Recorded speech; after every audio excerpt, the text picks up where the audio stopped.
Welcome to Guide Guru. We hope this video helps. You start by routing sound into Reaper. Open Preferences and set the audio device to your interface so signals arrive cleanly.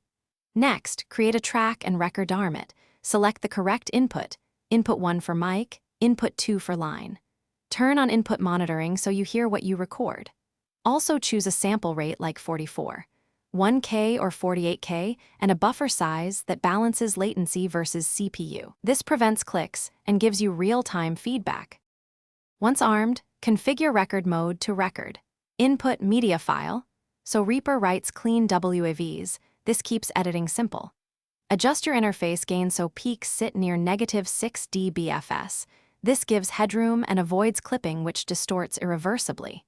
When you need multiple tries, use loop recording or punch-in to capture takes. Reaper organizes them into takes you can comp later. Make sure you name tracks clearly and check disk space before long sessions to prevent interruptions. Finish by editing. Trim clips, assemble the best takes into a comp, and apply gentle EQ or compression to taste. Add short fades to remove clicks at boundaries.